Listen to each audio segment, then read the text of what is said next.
The biggest challenge I've had to overcome is, I'd have to say, is to slow down, believe it or not, because like I said, the big life change, son, becoming a father, you start to worry about making sure that your kids have the life you didn't have, but then you don't want to sacrifice the time you have with them at that moment. So that's what I mean when I say slow down, because like I could work until 8 at night, no problem. But from 5 at night when I get home, that's me and the little man. That's the undivided attention he gets from me. Welcome to the Onsite podcast. We chat with contractors, educators, industry professionals about the good, the bad, the ugly, and everything in between. So without further ado, let's fucking get into it. What's up? We are back. Episode 18 of the Onsite podcast. And today we have one of the contractors from in the community. We got Sam from Coronation Construction. Sam, excited to jump into this conversation with you. Let's start it off with telling everyone where you're from and what exactly does Coronation Construction do? Okay, well, first off, Brandon, I want to say I'm excited to be here. Thanks for having me on. My name is Sam from Coronation Construction. I run a construction and renovation business that focuses more on like high-end remodels and custom builds in London, Ontario, and the greater London area. Just, I don't know if I can I give a little bit of background about myself? Yeah, man. Dude, just talk jump yourself. in? Yeah, go out. Okay. I will, man. I've been in construction since it's been illegal for me to work.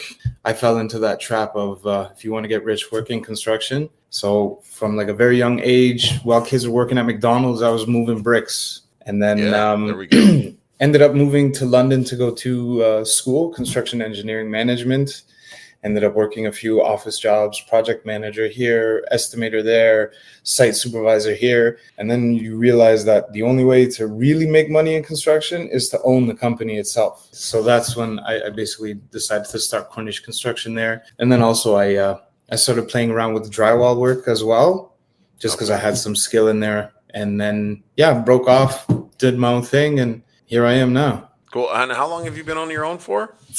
About 7 years now. Okay, there you go. So that's some time in the game. You would have experienced all of the ebbs and flows. I mean, you're still experiencing the ebbs and flows of construction, and and managing your clients, managing your suppliers, managing your subs, and managing your family. So I'm excited to dive into this. That's a long enough history. All of it is in London, Ontario. All 7 years. Yes. Okay. Yeah. So there'll be some great stories within that. So awesome. Well, I'm excited to dive into this with you. If anybody is looking to follow Sam with Coronation Construction, you can just connect with him on Instagram. We're just going to put that right here. So you can, there you go. Oh, that's on that side for you.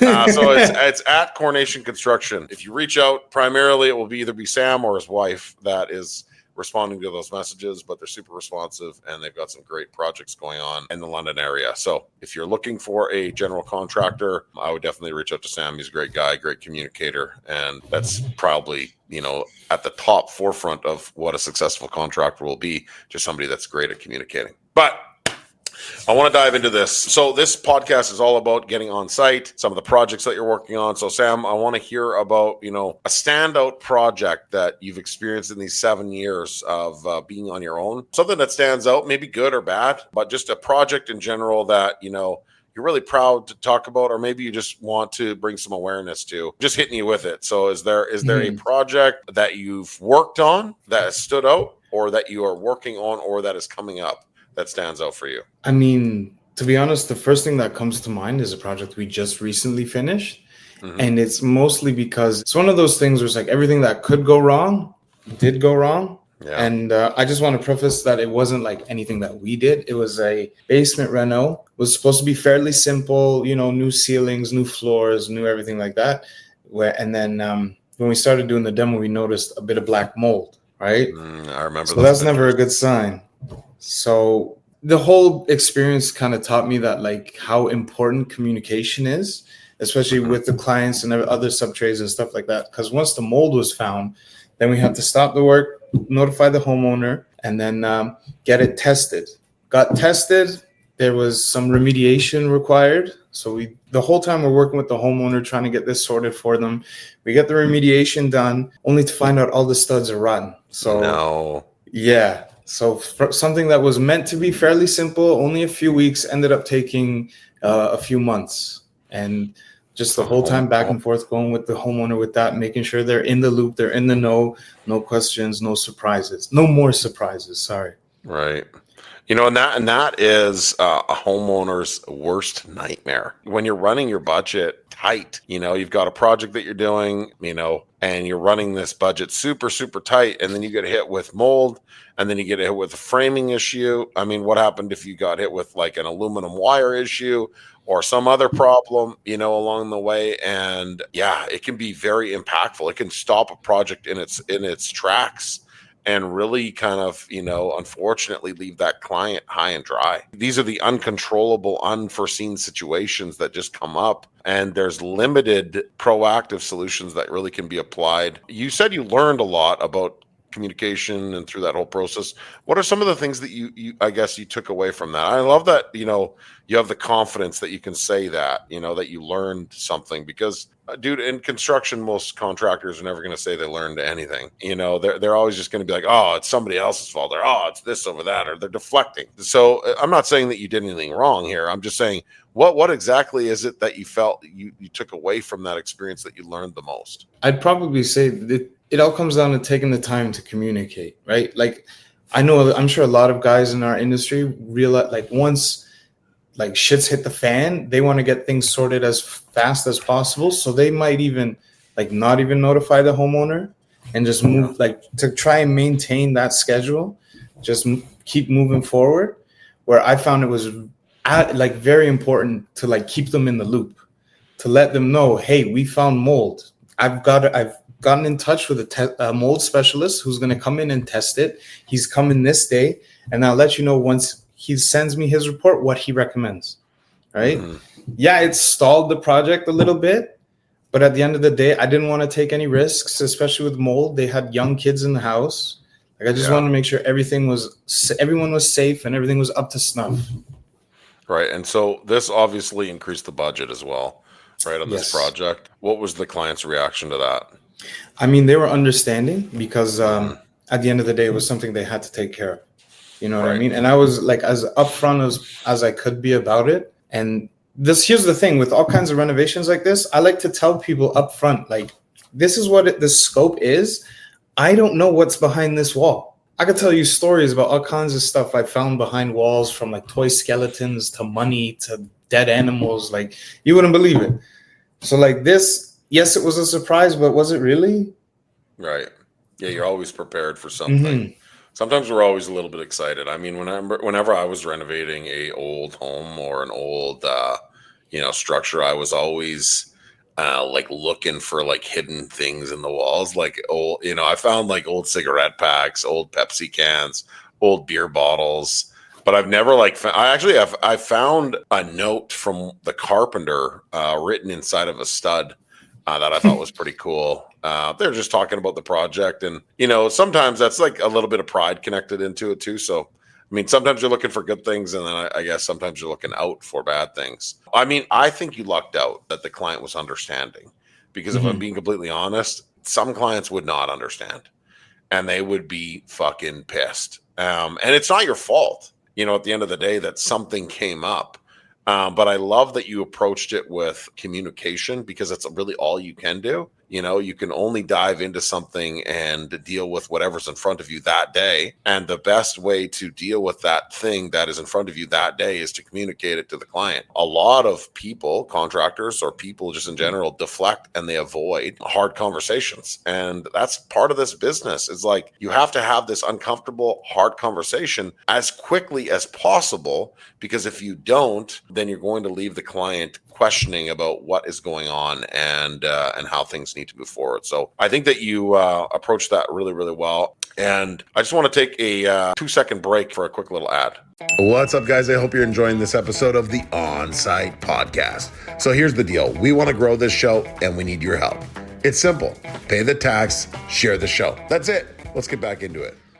Okay, so did great communication. Client was okay with the change order or with the changes. Did the project go up like 10, 20%, or what was the increase? It was, like I 30? said, it started out being fairly simple. New floors, new baseboard, coat of paint.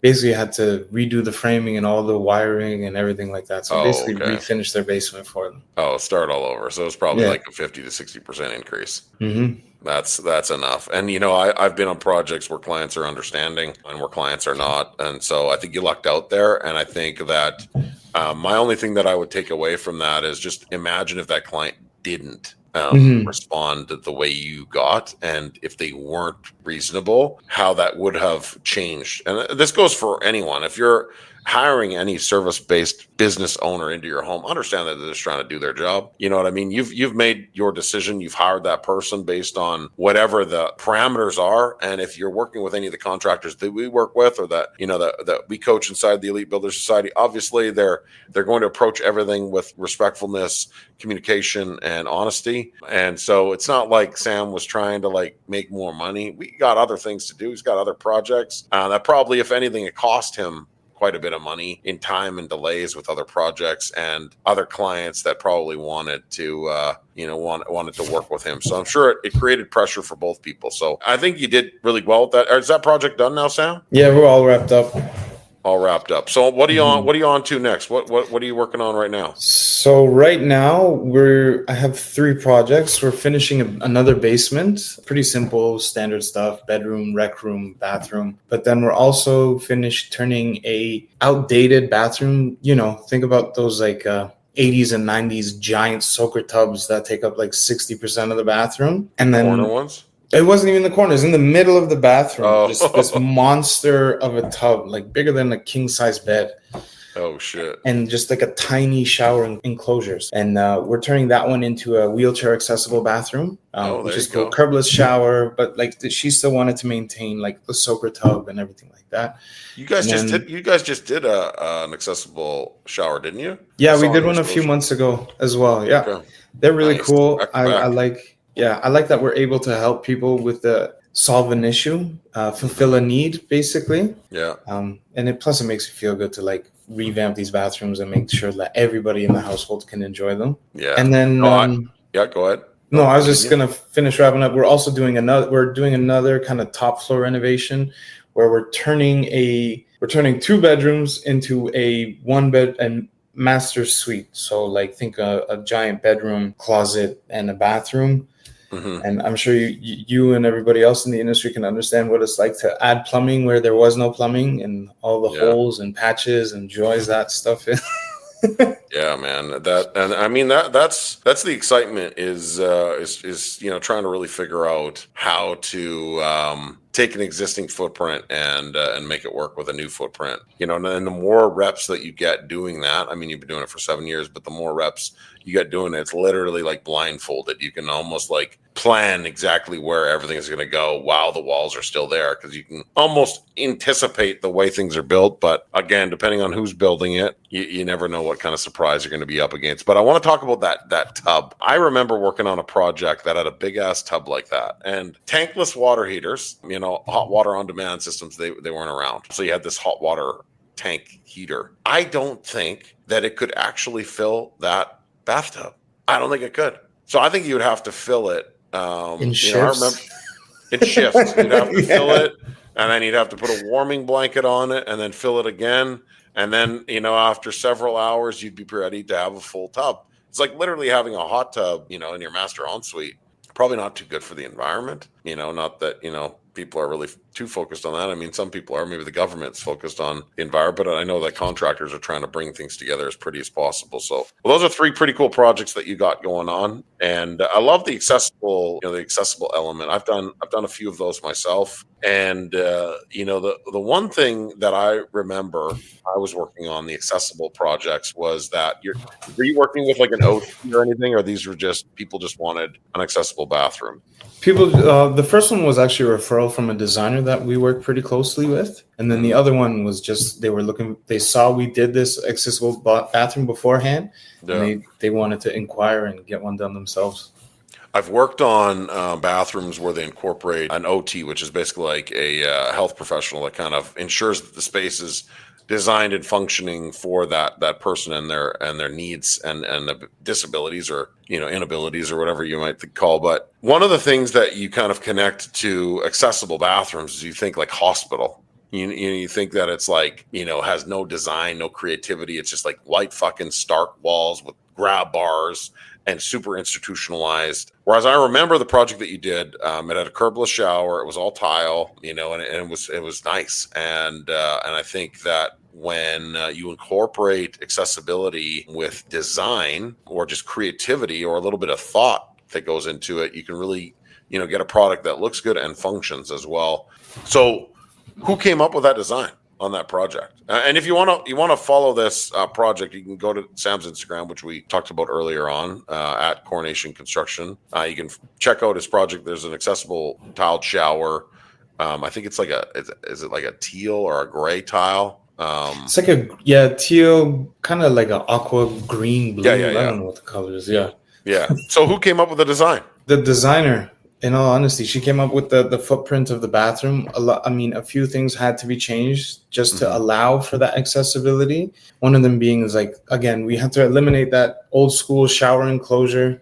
I like to call them a steam box because you get in there and it just turns into a steam shower essentially. And then we had to rework the door because there wasn't enough space. So we had to put in a pocket door. And then that required like reworking electrical work and stuff like that. And then also one of those special sinks that you can roll the wheelchair underneath. Yeah.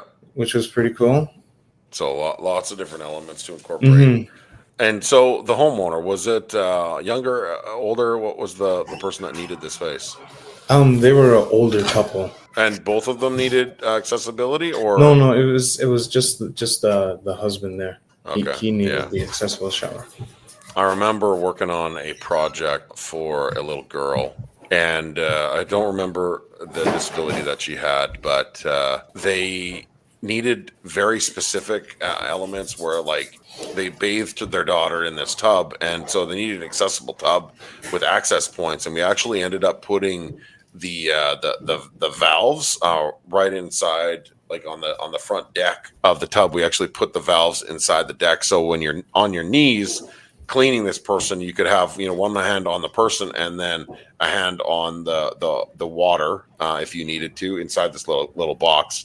But it just took a little bit of creativity and a little thoughtfulness about how they're trying to manage themselves in the space, and it sounds like exactly kind of what you did as well with that project. So I mean, those sound like great projects. I love the accessible ones because you're not only transforming a space just for beauty and to bring it up to current design, but also just functionality. So I think that you're making a really big impact, and I love that. And you're a great guy too. So I mean, those people are getting the ability to work with somebody that's awesome.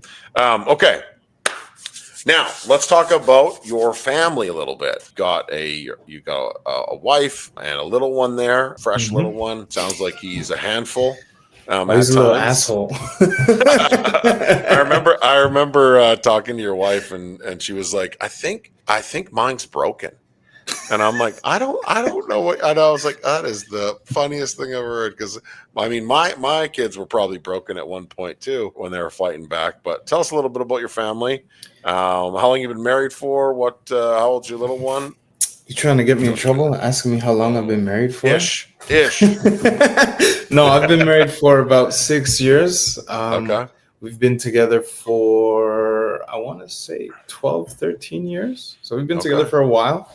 She's my better half. She motivates me. She is my unpaid assistant and everything like that. She does my social media marketing and manages our social media and everything like that. It's like Coronation wouldn't be where it is without her. Yeah. And then what can I say about my little man? He's hilarious. He's fussy. He's the first grandchild on both sides, first grandson. There you go. I'm sure many people can understand what that's like. And yeah, I'm excited. High demand.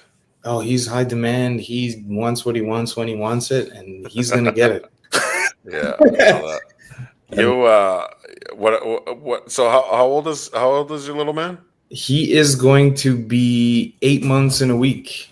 Okay, yeah. So he's still little. Are you guys thinking you guys having more, or where you at with that? So this is a point of contention between my wife and I want Oh yeah, to get as many as I can as soon as I can. yeah. I'm just thinking in the future, man, like free labor. Uh,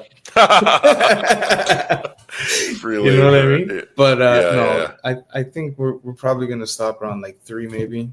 Yeah. Cool, Hopefully man. sooner rather than later. Yeah, I can tell you right now, I remember when my son came into the earth. It's crazy. I don't know where I was in my life in comparison to where you would be right now, like with business and stuff like that. But there are milestones to their development, and you're really going to enjoy those milestones for sure. My son's 17 now, going in, just went into grade 12 today, which makes me sound old, very old. But no, dude, it's cool. And it is kind of like free labor, but you have higher expectations Oh from yeah. them.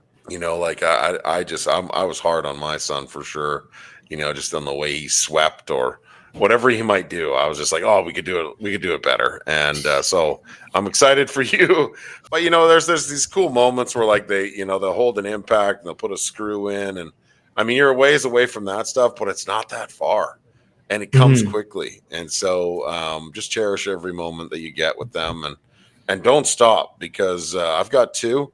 I would have loved to have three for sure. Even though in the moment, I was like, hell no, they're broken. I'm good. And I did. And so I definitely would have had, I would have had more, but awesome. So you got a lovely family, got this business is growing, all good things. Tell us a little bit about where you'd like Coronation to go. Where do you see yourself in the next couple of years? Ooh, big question. I mean, just to kind of backtrack a little, I've never been much for like kind of planning ahead. I've been more Mm-hmm. like we're gonna In the focus moment. and just try to continue in the moment, continue the momentum. But ever since I've become a father, it's been a lot more of like I need to focus on not what's coming next month, but like the next year, 2, 3, 4, like 10 years ahead. I'm planning right now, but to be completely honest, I got into this game, construction, renovations, what have you, to I want to build custom homes. I love working with designers and customers and figuring out what suits them, how they can make the space their own, what kind of finishes they want. If they Yeah. want like the 12-foot ceilings, they want the 17-foot living room with the massive fireplace. Like that's the thing that really gets me going. I love to see it. So my goal within the next year is to build one house and Mm-hmm. then go from there, snowball within hopefully by 5 years. We're doing like 50 to, shoot for the moon, 100 homes a year. You know what I Right. mean? There you go. That's what I would love. And then I would love for my little man to be running my subdivisions there, There you go. getting yelled at by all the other trades and his dad. Oh shit, he doesn't even know what he's getting into. Oh, no way, man. No way. Well, I mean, I love the ambition, and I think even just since we've been working together, that all of that ambition just requires action. You know what I mean? Like, I don't care how big the fucking dream is. The dream could be so big that it seems unobtainable, but if you take action and you do the work and you put in the reps, anything is possible. I think that you possess the skills that you could definitely do that. And you just have to continue to be consistent. I love all of our calls that we are on. You're always prepared. You're always excited. You've gone through the modules. You're booking your calls. And one of the things that I really notice with the people that we work with in the community, the ones that are growing at the highest level are the ones that have implementation of the things that we talk about, but then they also take action. And so there's a lot of action that will be between now and then. But if we continue to work together, I'll definitely do everything I can to help you fill those gaps. This first custom home, though, that you want to build, it could end up being a spec house. That might be an option for you to consider, where you build it yourself and then sell it. The risk with that is that can you market that property, which you've got your wife that helps you a lot. And I can attest Coronation Construction does have some of the best social content out there. So you've got this marketing pillar right inside of your pocket, which I'm glad that you gave her some praise, because I think that some people take those people in their lives that are helping them with their business for granted. a little bit, and I think it can come back to bite them. So I think that it's really important to kind of shine the people that help shine you. But talking about that first home, what are like a couple elements that you would love to incorporate in that house? If you could do whatever you want, right, within reason on your first home, would be some elements that you think you'd incorporate into that home? You know, it's funny that you ask me this, because like I'm sure people who would like to build their own home, they think about this stuff all the time and they like add little ideas here and there. But this is something very small, but it's something that I kind of think is like the greatest idea ever. I'm not sure if you're aware of, but in a lot of Japanese homes, the front door is lower than the rest of the home. So that when you come in, you can take your shoes off right there, take a step, and leave all like the dirtiness behind you. Right. You know what I mean? I don't know if I'm explaining it. No, well, I understand that. Yeah, I understand that. So that you can leave the outside in a lower space. Yeah, no, I get it. Does smell fall? Like sometimes people have smelly shoes, and so I just people with smelly feet, I don't really invite them in my house, to be honest. Fair enough. No, I don't kidding. have smelly feet. My feet are like peaches and rainbows. But like it's stuff like that, stuff like little nuanced thoughts that like maybe the average homeowner doesn't consider, but like me seeing these things all the time, I'm like, that's a good idea. Little sunken front entrance. It gives you also the other thing with that too is if your ceiling heights are paired up everywhere else, that gives you a higher ceiling in that area as well, and then you have kind of a grand entrance. One of the things I really, some of the areas that I really enjoy about a home, I'd love to get into, but we're just going to jump into a quick little ad here, and then we'll jump into some of the things that I would suggest maybe, or things that I really like about custom homes. Hey, we've got an ad here. Make sure to pay attention. What's up, guys? Are you a contractor or business owner looking to take things to the next level? Well, I've got something for you. The Elite Builder Society is a community that helps contractors grow and scale. For $49 a month, you can have access to 20 group coaching calls. Look, you're probably wondering, how am I going to show up to 20 calls, Brandon? That's a lot. And yeah, it is a lot for $49 a month. But every call is recorded so you can watch it at your leisure. But you get the best experience when you're live on the call with us. Okay, at the end of every webinar, there will be a Q&A where you can ask the industry expert questions that you can implement into your business. Look, if you're ready to take things to the next level for $49 a month, go to ebsworks.com and register today. I look forward to seeing you inside the community. All right. Well, we're back. And again, if you are looking at joining our community, there's no better time than right now. So go to ebsworks.com and you can be a part of our group. Now, back into favorite elements in a custom home or into your first home. The front entrance thing, I agree with you. I think that allows the bad juju to kind of stay down. And then also for you to be the ability to create a grand entrance. I think like a front entrance is almost like that first element where you have that first connection with someone. And, if you're into guests, or just proud of what you own or what you've built or what you earn, having a beautiful front entrance, I think, is really, really important. It just sets the precedent for the rest of the home. Another area that I believe is really, really important is a dining room. When I renovated my house, it had a dining room, and I was like, we don't need a dining room. We'll just do a big island. And I quickly realized that with a big island, you're sitting there like looking at the person next to you versus like having a conversation across from them, and made very awkward. So we quickly incorporated a dining room into the space. But I think a dedicated dining room, I think, is really, really important. I really like a master ensuite. I think that creating separation, depending on the square footage and, what your cash flow looks like, I think that, having that separation, that independent room for, the head of the house to kind of have their own private space outside of all the other people, the little ones, I think is really, really important. And then in that, one of the things that I really, really enjoy is a steamer. I really like a hot steam shower. I mean, you were just talking about that it was something that you're taking out. That's a different shower. Like, It's not intentional steam. This would be intentional steam. Those are some of the things that I really, really enjoy. Any other thoughts on any other things that come to mind that you would like to incorporate in this house that you're going to build? I mean, to kind of build off of your whole ensuite thing, I'm a huge fan of a ensuite on the main floor. Okay. Like I Yeah. keep the kids upstairs, man. Let them do their thing. Mom and dad have their own little nook corner in the house with like their own bathroom and backyard access, closet.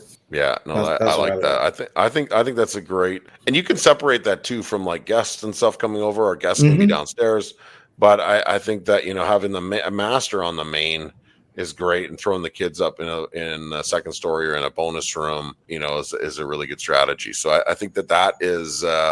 I think that would be a great home, and I think that I'm 100% supportive of you building that, and I believe it'll come together. The goal should be, if it doesn't exist already, that we put feelers out so that can come together for you in the spring. You want to be able to throw that foundation in the ground in the spring, and so a lot of what you talked about earlier, where you were kind of like initially reactive with how you approach construction, and now you're being proactive, trying to look ahead, 5 and 10 years down the line. If building a home is something that you really want, and this isn't intended to be a coaching call, but if building a home is something that you really, really want, I recommend that we really start putting that in the universe, so that we can put a foundation in the ground in the spring.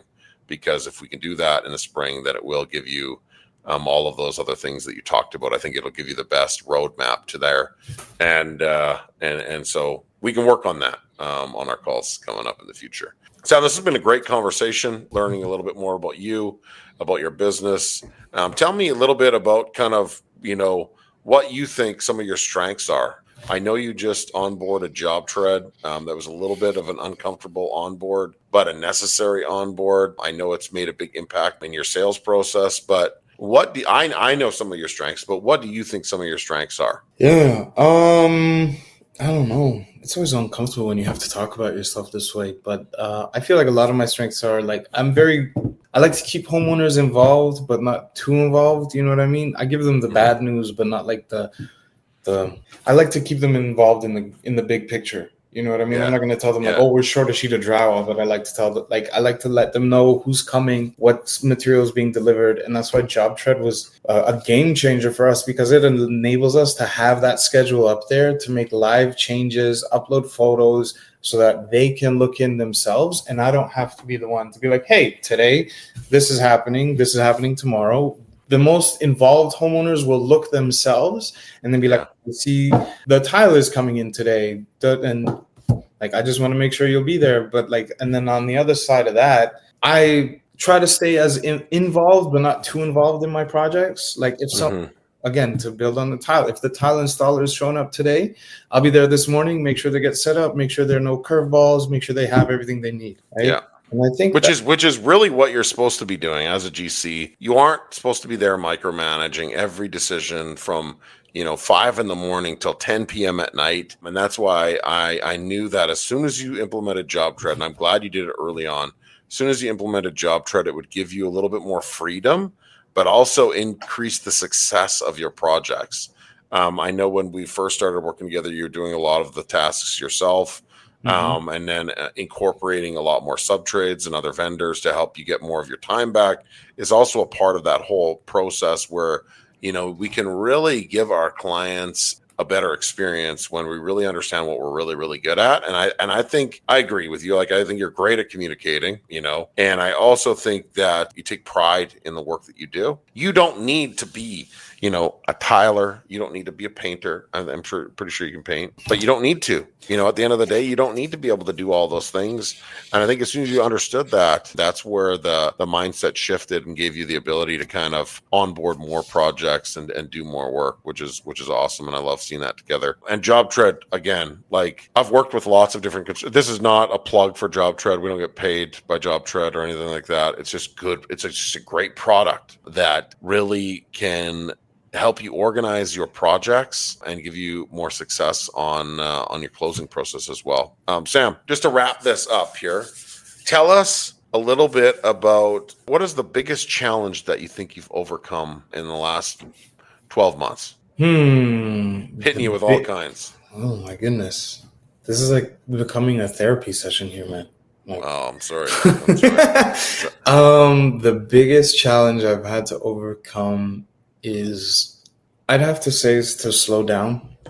Right. Believe it or not, because like I said, the big life change, son, becoming a father, you start to worry about making sure that your kids have the life you didn't have, Mm-hmm. but then you don't want to sacrifice the time you have with them at that moment. So that's what I mean when I say slow down, because like I could work until 8 at night, no problem, you know? Yeah. But from five at night when I get home, that's me and the little man. That's the undivided attention he gets from me. Yeah, I love that, man. That I think is, I think that there's not enough of that. You know, there's a lot of. I was raised by a single mom, and so I didn't have what you're giving to your son, and so I love that you're prioritizing that, because I think it's really, really important. I do the same thing, you know, with my kids. I try to give them my undivided attention in that moment. Obviously, I'm in business. This entrepreneurial thing, it doesn't end. It's always going, but I try to give myself the best tools possible so that we can have more time together. So I think that's an awesome way to end this, and just shows the type of person you are too. You know what I mean? Like you're, you know, I think that you're just a humble dude that takes pride in his work and exceeds client expectation. And I think you're well on your way to your big goals there. But just remember, we got to take action on some of that stuff. So got to start seed planting for that house to come out of the ground, probably in the spring. And I really hope that comes together for you. Sam, it's been a great conversation. Again, if you want to connect with Sam, okay, one last time, where can they find you, Sam? I know they can connect with you on Instagram, but where else can they find you? So, like Brandon said, you can find me on Instagram, Facebook at Coronation Construction. Our website, just Google coronationconstruction.com. We're there. Leave a comment. If you want us to get involved in your next renovation project, I'm sorry if I'm plugging myself, but I will. No, you're good. Plug away. Send us a DM. We have all kinds of submission forms on our website. And if you want to just reach out and give me a call, by all means, my phone number is online as well. So I'm here to help with whatever. No project is too small. But if you got that big house you've been thinking about building and some money's burning a hole in your pocket, my number's online too. There you go. Well, hey, if you want to work with Sam, without question, you'll have a great experience. And if you want to be a part of that first special project for Sam and Coronation Construction, I'm sure he's heavily motivated to help you bring that together as well. So if you're in London, Ontario, and you are looking to build a home in the spring and you want to put that thing in the ground, I would connect with Sam right now, because it takes a lot of planning and a lot of legwork to do that. So appreciate this conversation, Sam. Thank you so much. If you are following this show, please, again, like we've talked about earlier, we don't get paid to do this shit. We have to share the show. So please share the show. And that is all for episode 18. Check back with us next week on episode 19. Thanks, Sam. Thanks for having me. All right, that concludes this episode of the Onsite Podcast. Remember, if you enjoyed this episode, please pay the tax, share the show. Guys, if you want to be a part of the Elite Builder Society, all you got to do is pay $49 a month. That's it. $49 a month. You get 20 group coaching calls every month. Okay? Go to ebsworks.com and register today. If you enjoyed the show, please pay the tax and share the show.